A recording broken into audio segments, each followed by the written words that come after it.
老大，你终于来了。你这穿的是明朝的新娘服吧？真美。你看到了，今天是我大喜的日子。你这么着急来见我，是想当面祝福我呢，还是想趁机把明珠谷的人一网打尽呢？都不是。小弟是毒瘾发作，想和老大赌2把。我还要回去拜堂呢，没时间跟你赌。赌的不是骰子，赌的是心。第1把，朕放一盏孔明灯，赌你能不能看见。若是你没有看见，或者是你看见了不来，那朕就输了。幸好你看见了，而且你孤身来见朕，就说明朕赢了。不，你输了。我孤身来并不是想见你，而是想告诉你，我要嫁人了。如果你还念着一点我们之前的旧情的话，就请你别打扰我今天的洞房花烛之夜，也别派你的兵来追杀我们。朕若是要派兵追杀你们的话，就不会用这样的方式跟你见面。朕不相信你会嫁给朱思轩，朕也接受不了你嫁给朱思轩。朕第2把赌的就是等你见到朕之后，你是否愿意跟朕走。那我现在就告诉你，你输了。未必吧。朕不相信你心里没有朕，就像朕忘不了你一样。一得到你要成亲的消息，朕就六神无主了。朕不会让你嫁给朱慈轩的，朕也不会让你再离开朕的身边。你怎么知道我今天要成亲了？因为你我是同月同日生，又是结拜兄弟，所以心有灵犀一点通啊。你别骗我了，我跟你只是同月同日生，可我跟朱哥哥却是同年同月同日生，我跟他的缘分不比你强吗？我问你，是不是我们谷里还有你的奸细？老大，不对，欢儿，复明是不会成功的。你与其等着做什么朱明的太子妃，不如做我大清的皇妃。你虽是汉女，但是朕可以给你抬一个旗级。你虽然当不了皇后，却能得到朕的专注。我现在已经不是你的老大了，你也不再是我的龙小弟了。我们2个结拜，对你来说不过是一时兴起的玩笑，而对我来说就是一场梦。如今梦醒了，我们都不要再这样继续下去了。我根本就不想要你的什么专注，跟我一点关系都没有。你走吧，今天就当是我们最后一次见面。别再口是心非了，朕不相信你的心里没有朕，要不然的话，你为什么要在成亲之夜偷偷的跑出来见朕？你快走吧！你现在再不走的话，被我爹跟师傅看到了，你可就完了。你看看，你还是那么关心朕。今夜你不跟朕走的话，朕是绝对不会走的。你简直就是个无赖！你现在哪像一个真龙天子，哪像一个九五之尊啊！真龙天子、九五之尊，那是对别人而言。在你的面前，以前朕是你的龙小弟，以后朕是你的男人。走开！走开！走开！你打吧，你打死朕吧！你要么打死朕，要么跟朕走。我恨你！我恨你！我恨你！我恨你！我恨你！你现在让我怎么办？我该怎么办？我已经发过誓，我心里不能再想你了。如果我再想你的话，那我就一辈子吃糠咽菜，穿粗布麻衣，变成一个丑女人了。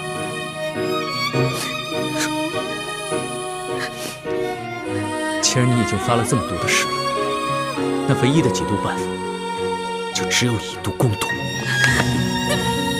你放开我！你放开我！放开！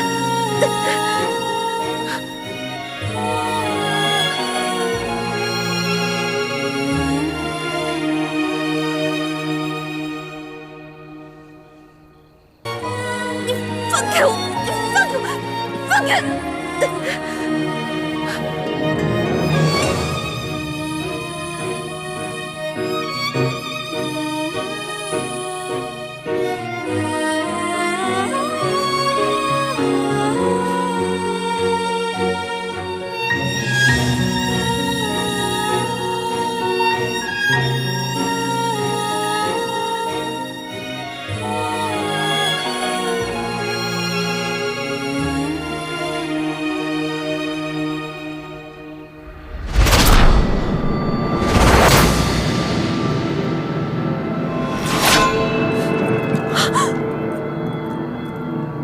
朱哥哥，朱哥哥，你答应过我的，也不会杀陆小弟的。可你也答应过我，会心甘情愿地嫁给我，一心一意对我。欢梅，其实你昨夜走了，就不该回来，不该给我希望，又马上让我绝望，不该把我最幸福的一刻变成最耻辱、最伤痛的时刻。对不起，对不起，对不起，朱哥哥。我也不知道为什么，只要你别杀他，我现在就跟你回去拜堂成亲。她不能回去跟你拜堂成亲，她要是嫁给你的话，那就是对这位无情，对你不忠，更是对她自己不仁。玄烨，你不要为难一个女孩子，你有种来，可否有种跟我决斗？论武功，朕远非你的对手，但你我的身份又不是江湖的寻常莽夫，怎可以武定输赢？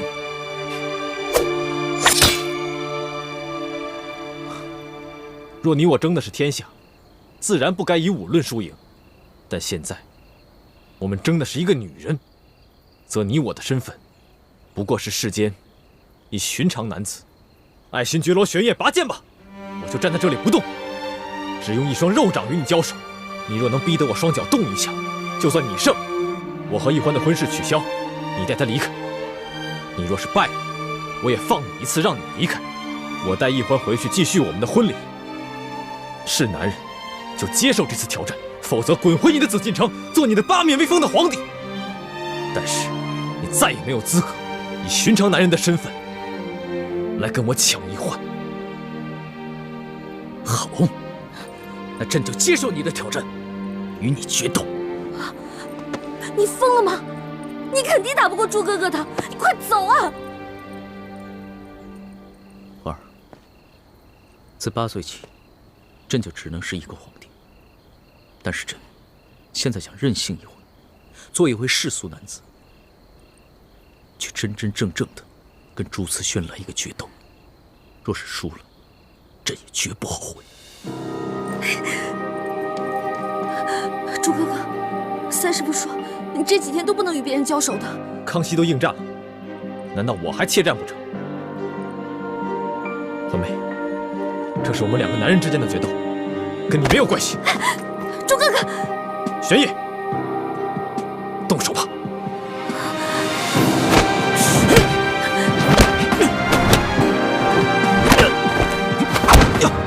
陆小弟，朱哥。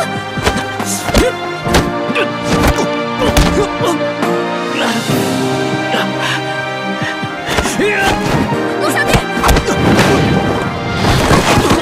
陆小弟，别打了，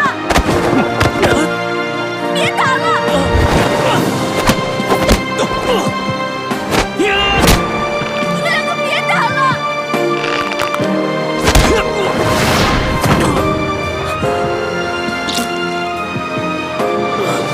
玄烨，你现在明白了，做皇帝，你或许比我强，但做男人，你永远比不上我。所以，你还是认输吧。朕绝不认输！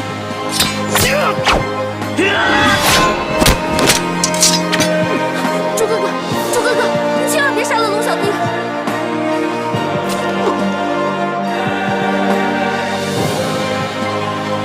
朱哥哥，龙小弟，千万不要杀害我的朱哥哥！朱慈轩认输了。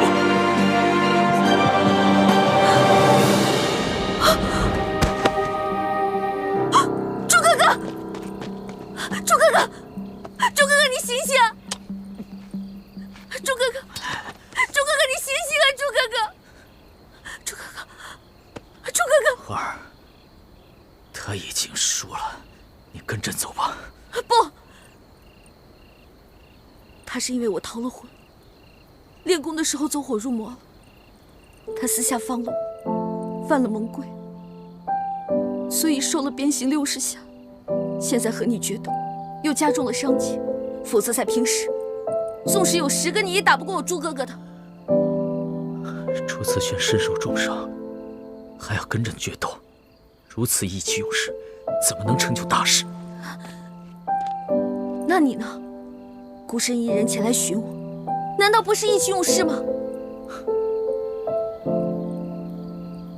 花儿，朕不是意气用事。出来吧！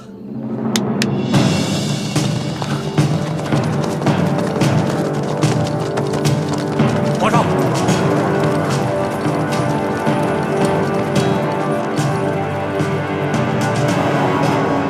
原来你早就安排好了。花儿，朕想做你的男人，但是朕更是大清的皇帝，朕在任何时候都不能意气用事。倒是朱思轩，明明受了重伤，却还只把心思用在你我2人之上。他过来的时候，没有发现林中有埋伏。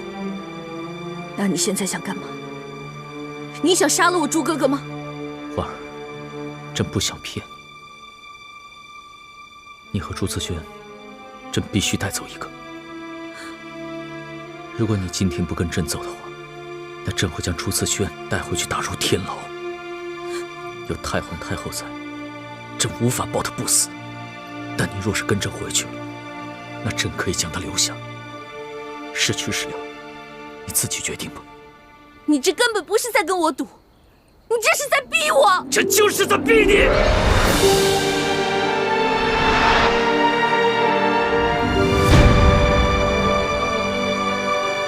因为朕输不起，朕不能没有你，朕更不能眼睁睁地看着你去嫁给朕最大的敌人。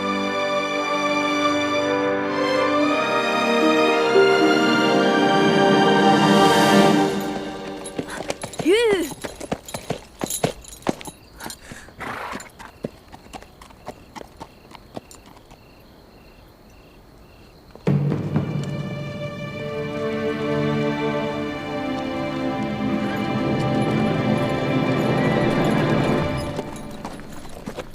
易欢，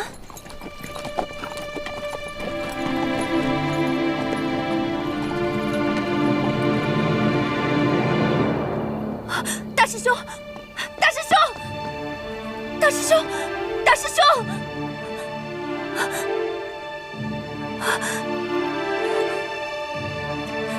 我还是先把你送回去。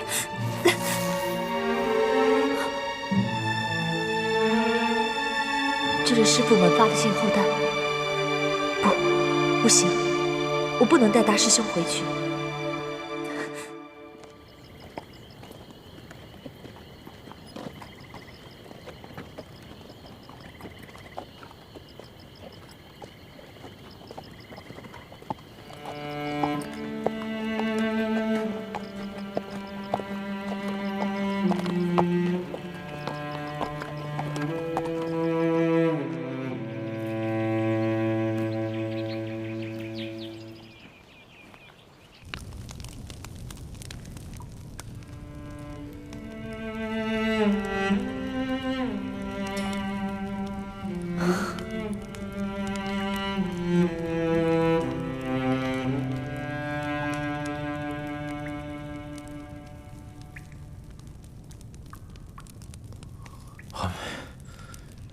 华梅，华梅，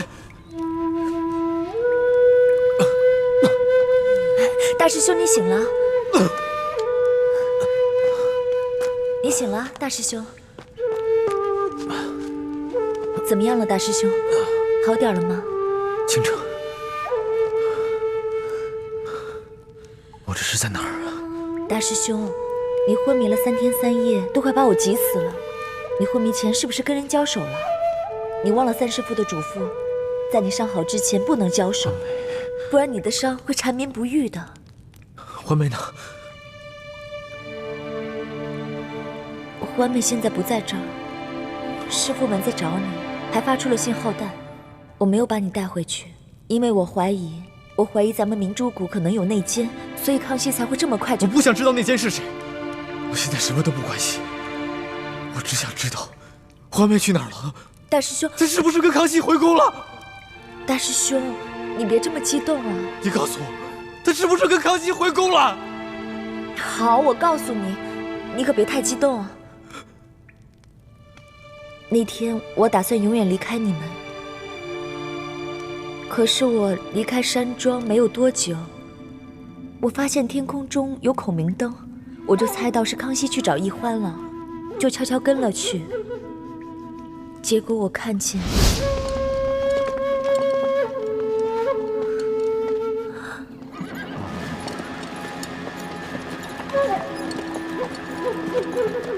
奕欢。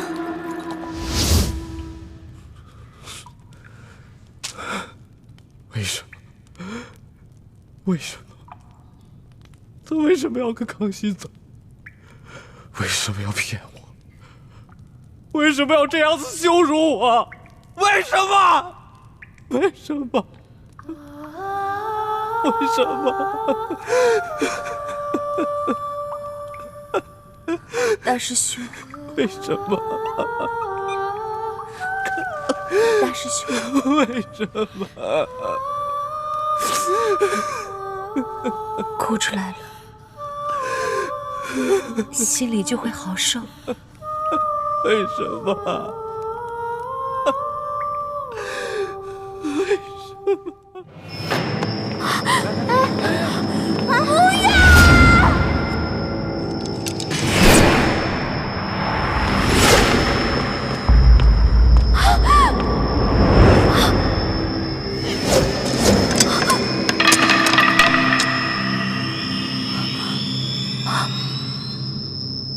龙小弟，你不是答应过我吗？你永远不会杀他们的，你不能出尔反尔啊！不是朕要杀他们，是你们的奸细把他们出卖给太皇太后，是太皇太后执意要杀他们，朕也是迫不得已。行刑！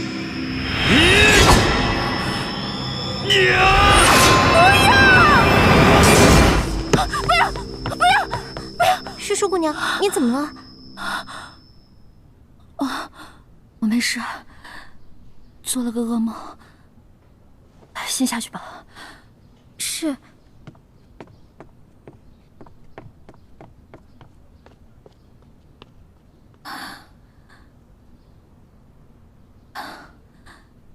朱哥哥，你怎么样了？你现在是不是很恨我？以为我无情无义的抛下了你，跟着康熙走了呢？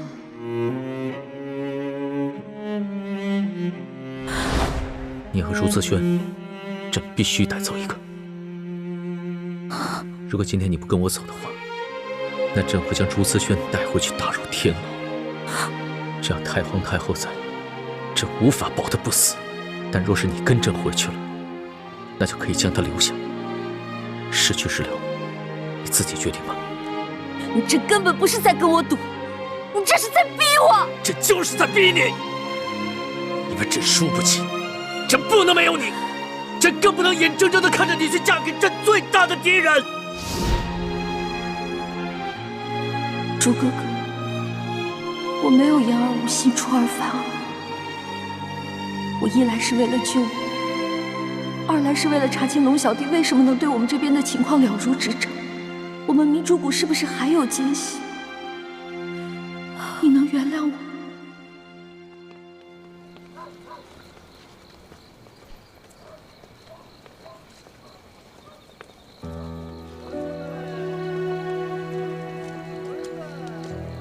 哎呀，这穿什么东西？这人怎么穿这样？哎呀，这不前朝服饰吗？真是少见。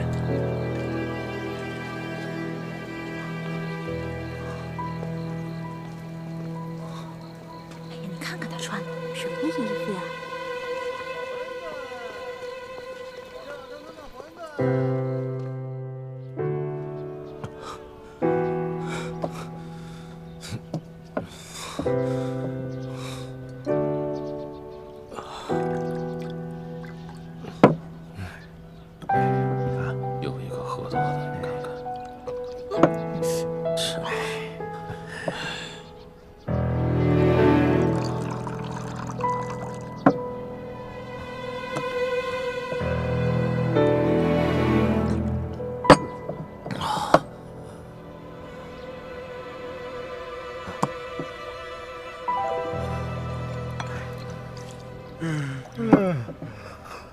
小二，拿酒来。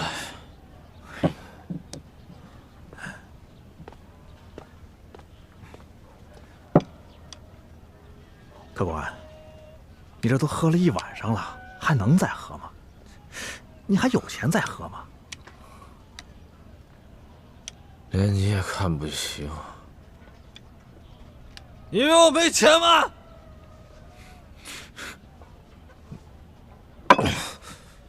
够了吧？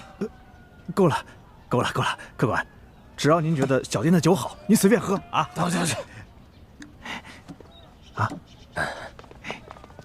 哎呦，你看这人胆儿真大呀！竟然敢穿前朝的服饰。对，你看还穿着新郎服呢。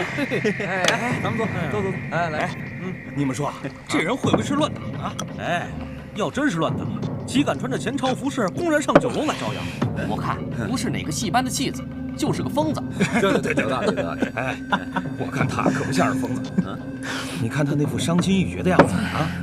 你说他既然穿了新郎的服饰，他不去洞房花烛夜，跑来这酒楼干什么？对，我看呐，一定是新娘嫌他不中用，将他赶出去了。我跟你们说啊，这说不定是这新娘子别有所爱，逃婚去了。那这个男人岂不成了一个大乌龟？王八！给我滚！他说什么？给我滚！哎呦喂，敢让大爷滚，爷现在让你滚，你滚！呀！好汉不吃眼前亏，咱们撤，快撤！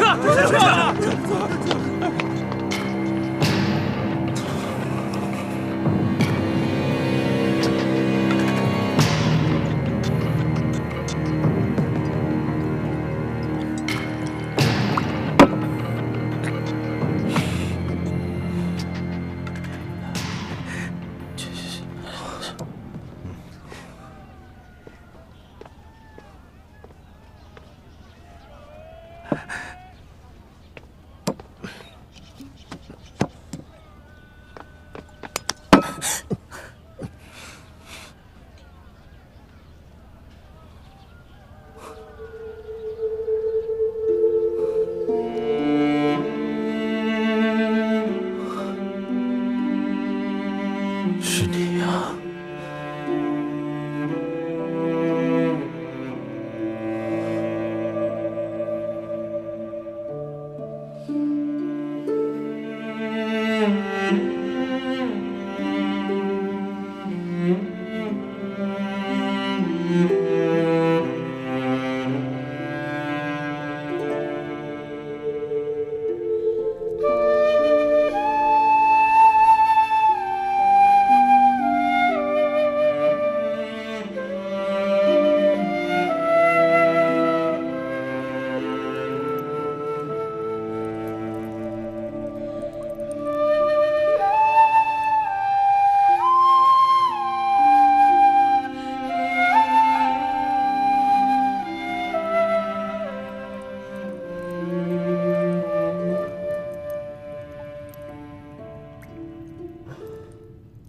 酒，我要喝酒，给我酒，给我酒，我的酒呢？哎，我的酒呢？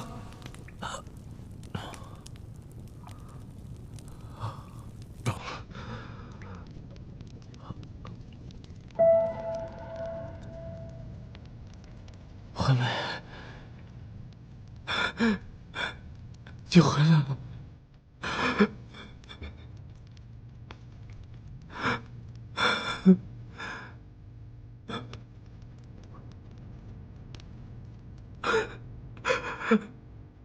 大师兄，你醒了。惠美，你怎么叫我大师兄了？你不是最喜欢叫我猪哥哥吗？好，既然你喜欢，那我就叫你猪哥哥。猪哥哥，我们成亲了，我们先和解，再成礼。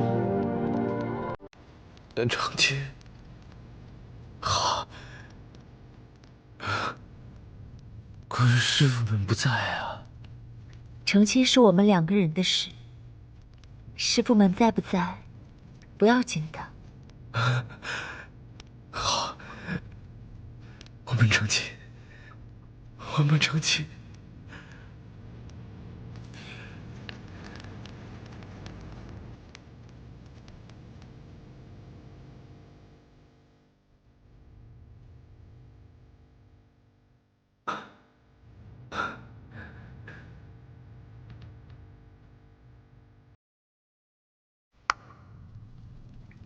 终于等到这一天了，我真的好开心，好欢喜啊！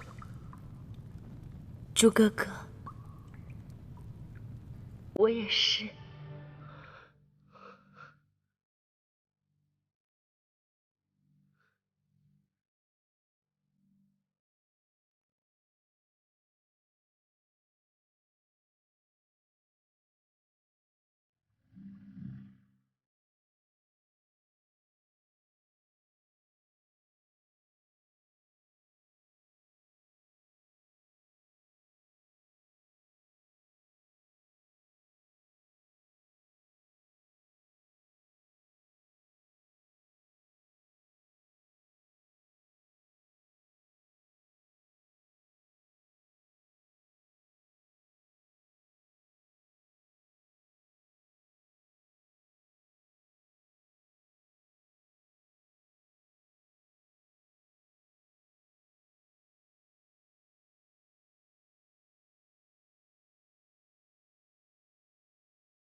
倾城亲眼所见，他们一起走了。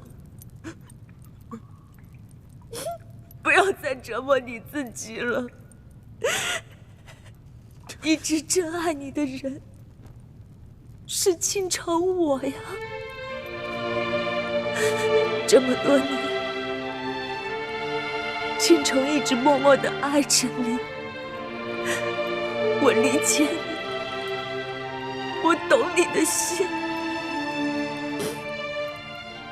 大师兄，就让我嫁给你，做你的新娘，一辈子和你在一起，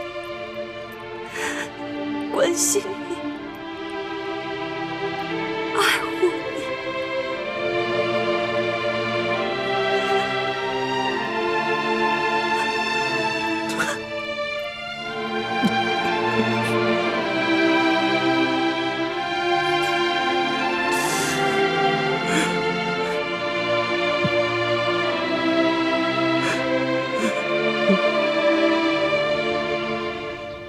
皇上本来跟哀家说的好好的，只是为了收服人心，才暂时呢放了朱思轩等人。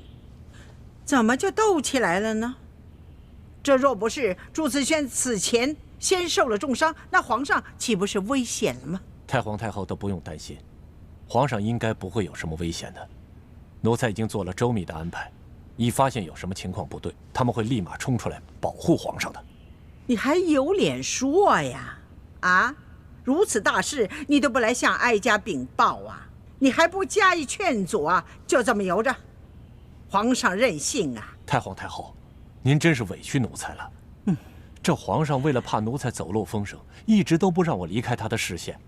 再说了，皇上的脾气您是了解的，那哪是奴才能劝得住的呀？皇上啊，他原来可不是这个样子，都是这个李欢呐，把他蛊惑成这个样子。现在最可虑的是，皇上居然把这个李易欢又接回宫了，这可如何是好啊？你呀，亏你还是六宫之主呢，你居然如此无用啊你！皇祖母，妾身也劝过皇上，可皇上每次听了以后抬脚就走，也不管妾身这面子上是过得去还是过不去，从此以后也再也不来这坤宁宫了。妾身到哪里再去劝皇上？罢了，刚才哀家是把话说重了，这也怨不得你。皇上啊，他亲政以后，大权在握呀，但是在这个事上还得靠哀家亲自去把关呢。刘嬷嬷，奴才在。带上几个人，去把这个曾经的笔墨侍书给我叫到慈宁宫来。这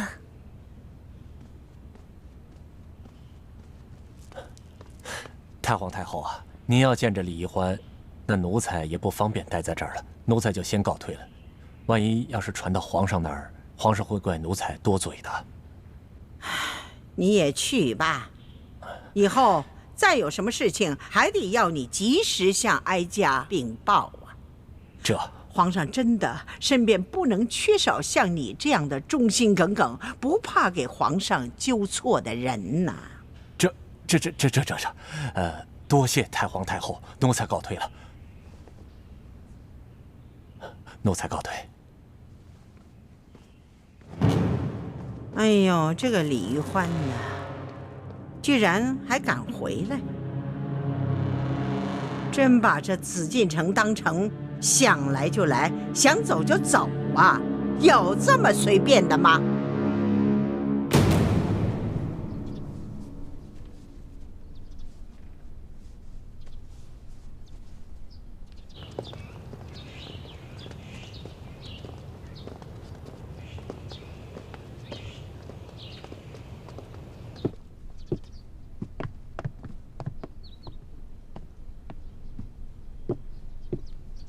是舒姑娘。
听好了，今天他就是真的病了，抬也给我抬到慈宁宫去。这大胆！奴婢给皇上请安，皇上急驾。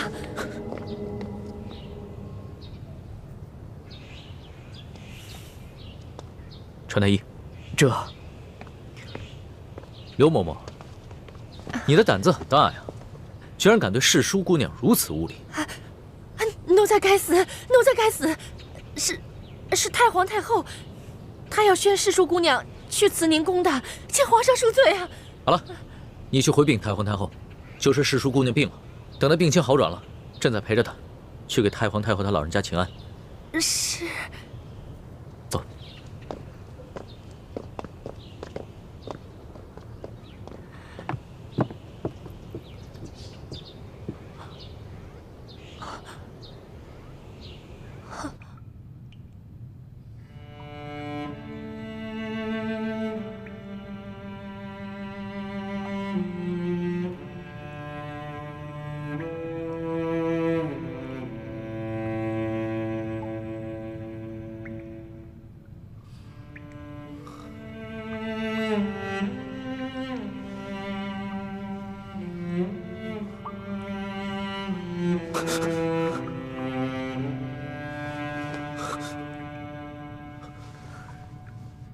相公，你怎么了？相公，别这么叫我，别这么叫我，我求求你别这么叫我。我们已经成亲了，我不叫你相公叫什么？你还应该叫我娘子呢。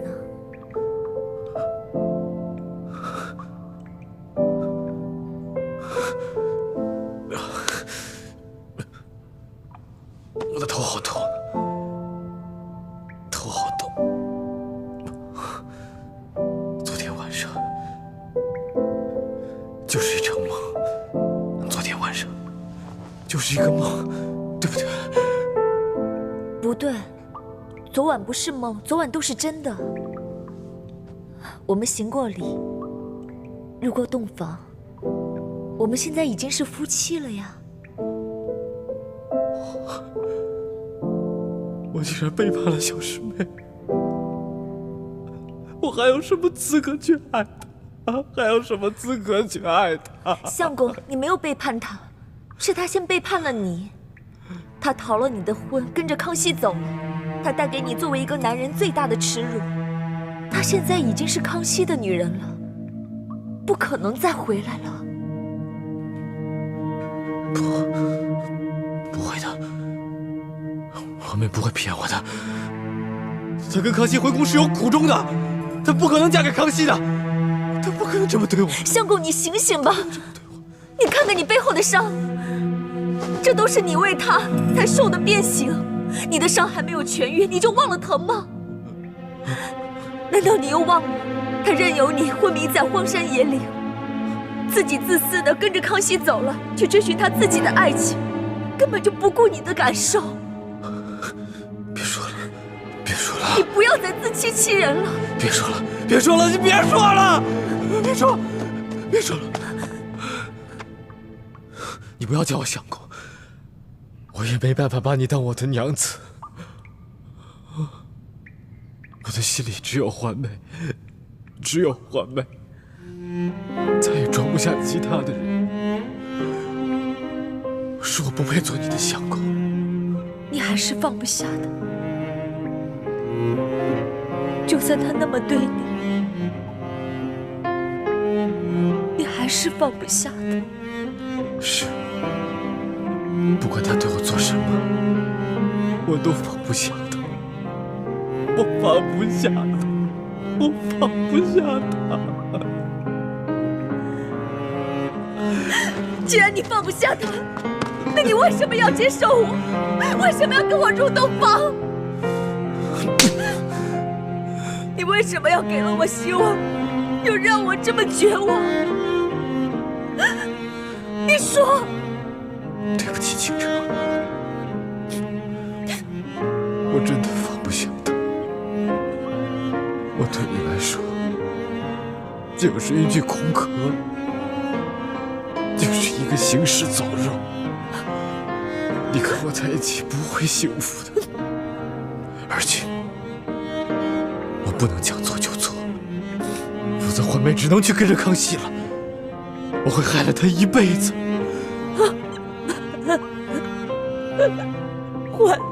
欢梅，你口口声声只知道欢梅，为什么欢梅做了什么事情你都能够包容她？那我呢？不管我怎么对你真心，你都不接受我，你都在逃避我。我已经把我自己的一切都给了你，你却跟我说那是一个错误。你考虑过我的感受吗？你为什么要这么对我？为什么？为什么要这么对我？倾城，我什么都给不了你，那你杀了我吧，你杀了我吧。其实我早就不想活了，我这样活着好辛苦啊！我不能让义父失望，也不能让朱明联盟的人失望，我连死的资格都没有。我求求你，杀了我吧！你杀了我，对我来说是一种解脱。杀了我，我求求你杀了我！我真是想不到，朱慈轩，你对我竟然能绝情到这个地步！你还是我的那个大师兄吗？那个从小对我最关心、最温暖、最呵护我的大师兄吗？我本以为把自己嫁给你，就能永远跟你在一起，哪怕你不爱我，我不在乎，我只想跟你在一起，关心、照顾你一辈子。可我万万没有想到，你居然对我说，你宁愿死，都不愿意接受我。对不起，对不起。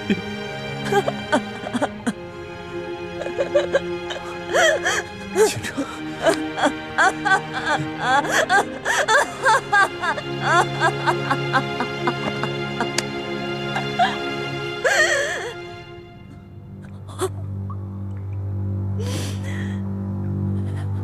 我薛倾城今日对天盟誓，此生我薛倾城绝不再对朱慈轩有情，有违此誓，犹如此残。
世淑姑娘脉象很好，没有什么病啊。胡说！世淑姑娘明明很难受，怎么会没病呢？她的身体要是出了问题，你担得起吗？那臣先开几副调养身子的药吧。这就对了嘛。世淑姑娘啊，她的病很严重，明白了吗？臣明白了，臣明白了。那臣这就去煎药。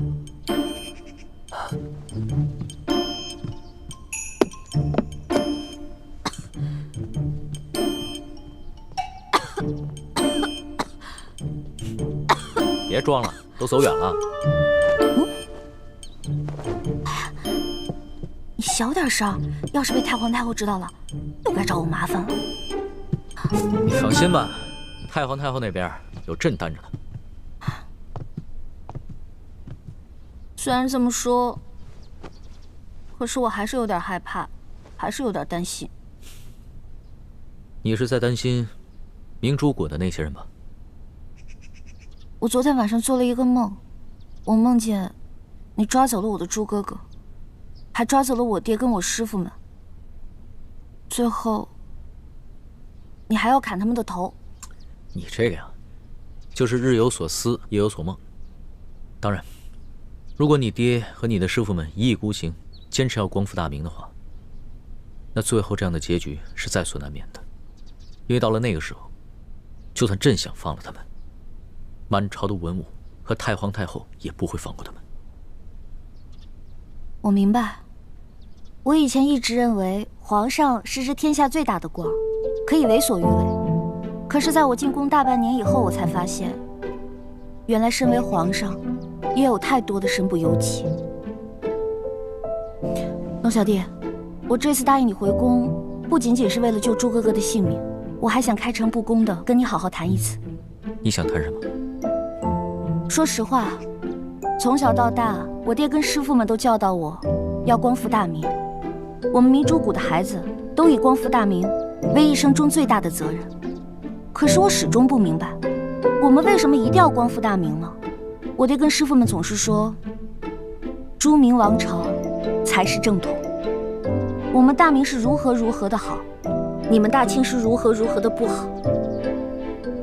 可是自打我进宫到现在的大半年时间，我看着你这个皇上，心里不仅仅有你们大清，还有全天下的老百姓，所以这让我很矛盾。龙小弟，你跟我说实话，如果我真的说服了我爹跟师傅们放弃光复大明，你真的可以既往不咎吗？那当然，这是朕为什么连续2次放了朱思轩的原因。他和你爹，还有你的师傅们，都是前明各行各业中的顶尖人才。他们要是肯放弃对抗朝廷，辅佐朕，平定三藩，收复台湾，那才是真正的造福百姓。否则的话，就是年年内战，天下大乱，天下的老百姓就更苦了。你不会骗我吧？你之前跟我说要惩处贪官，肃清吏治，可是你最后还是放了阿碧琪、隆德多那些坏蛋，我还能再相信你吗？朕之前是说过，要杀阿碧琪、隆德多那些贪官，但是你得给朕时间呢。你给朕3年时间，朕一定会把他们清除干净的。如果你还不相信我的话，那我们击掌为誓。如果朕没有做到，你就取了朕这条性命，朕绝无怨言。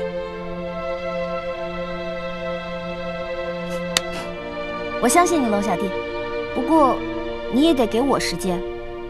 我觉得要说服我爹跟师傅们放弃光复大明，这比你诛杀阿碧琪、隆德多那些坏蛋要更难一些。朕明白。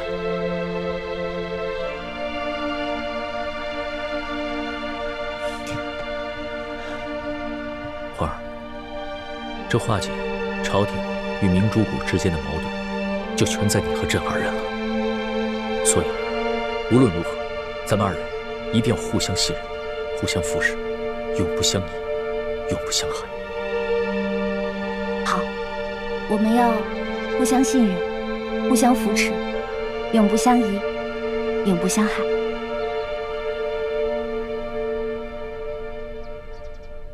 皇上说，诗书姑娘她病了，等诗书姑娘身子好了，再来拜见太皇太后。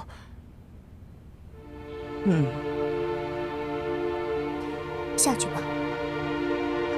那奴才告退。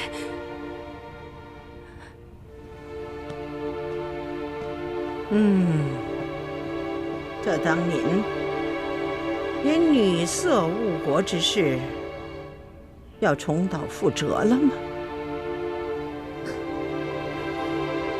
皇上吉祥。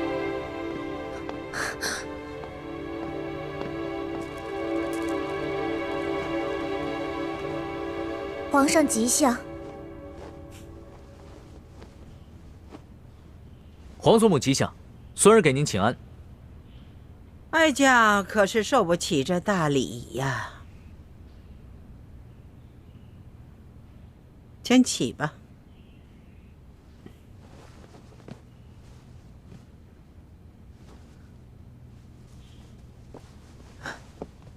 皇祖母，您先别生气。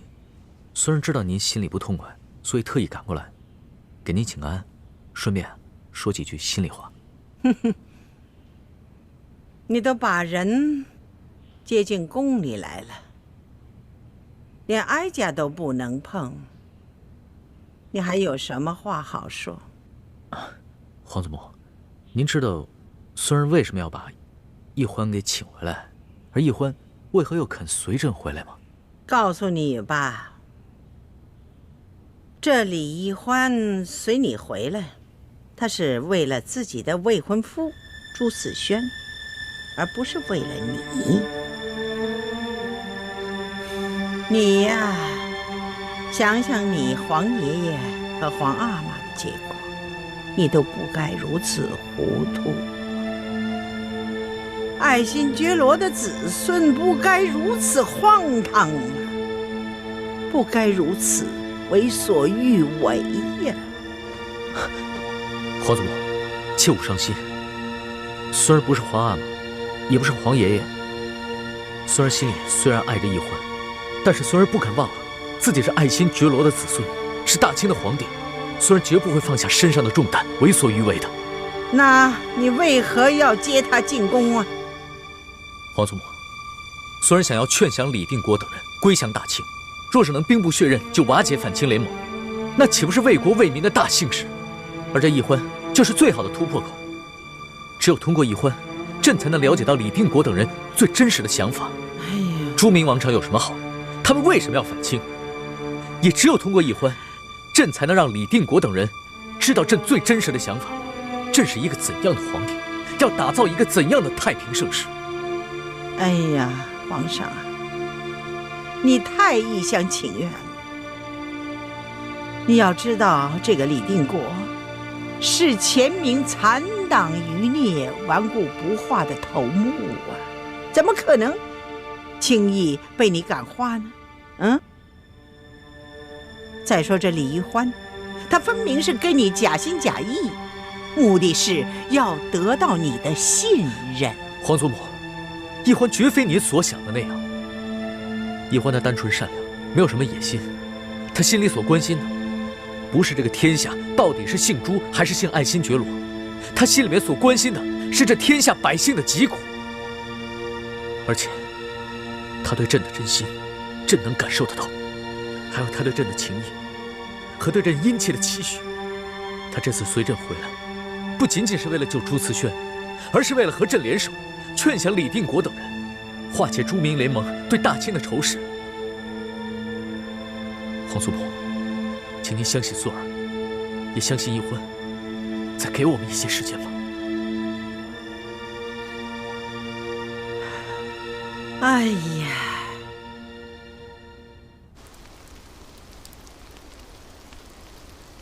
奕欢又回到紫禁城，去见康熙了。这是吴三桂在宫中的内线传来的消息，错不了。那太子跟雪清城呢？他们也落到康熙手中了吗？内线说，只有奕欢回到了永乐斋，没有雪姐姐和大师兄的消息。这就怪了。太子和雪清城会去哪里呢？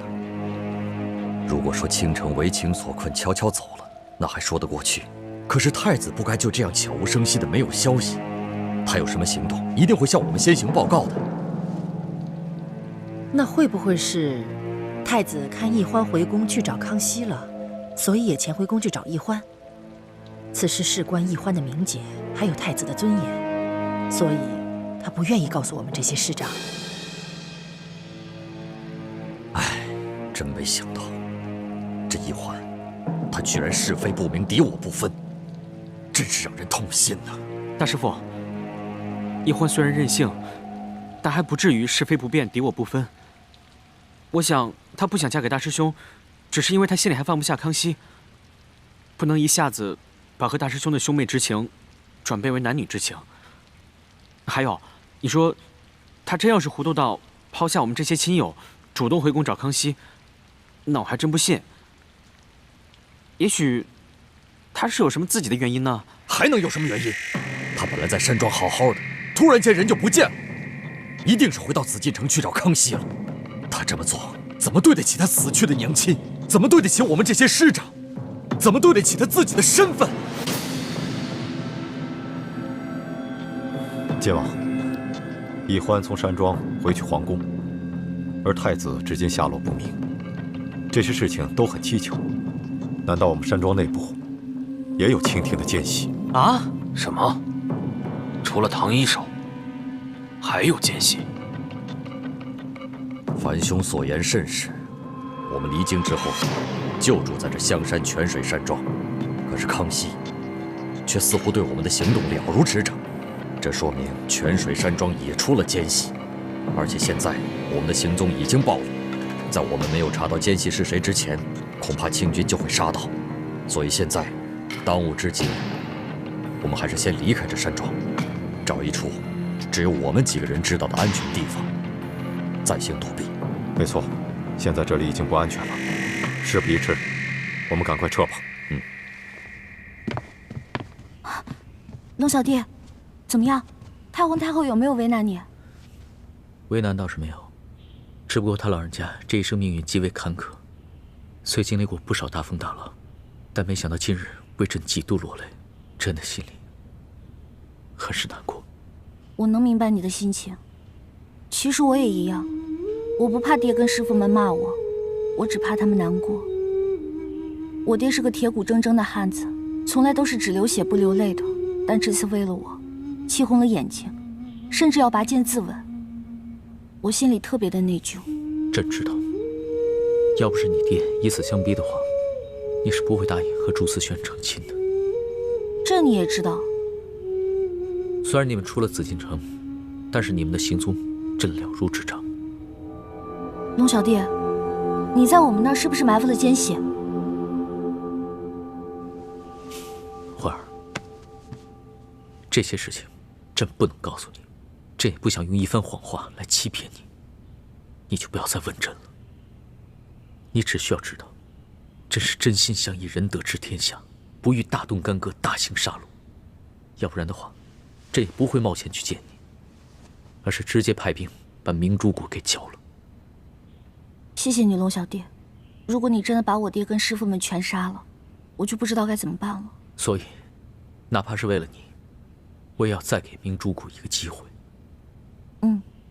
我这次回去劝服我爹跟师傅们归顺大清，因为只有这样，他们才能真正的化解与你与朝廷的仇恨，我们才能真正的相守在一起。可是我心里好怕呀。怕什么？我知道这次回去劝降他们，肯定困难重重，他们肯定不会听我的。我怕他们会把我锁起来，如果那样的话，我们两个就再也见不到了。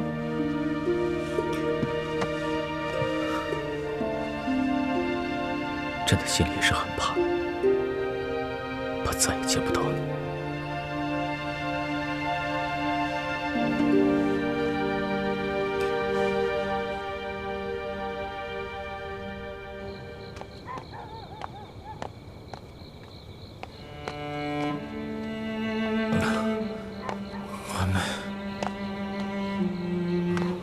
我对不起你，我对不起清城。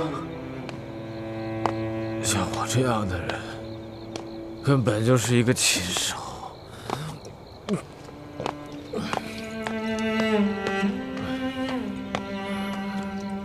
识的任何人，也没有资格爱任何人。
动手吧。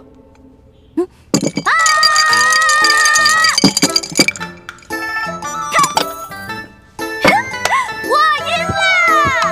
来，龙小弟，喝完这杯还有3杯，不许赖账啊！龙小弟输了，龙小弟又输了，喝，必须得喝！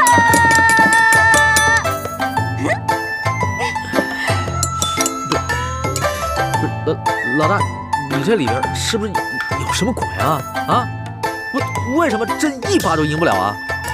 说什么呢？我是你老大，玩骰子的本事还是我教给你的呢，有什么奇怪的？来，继续记。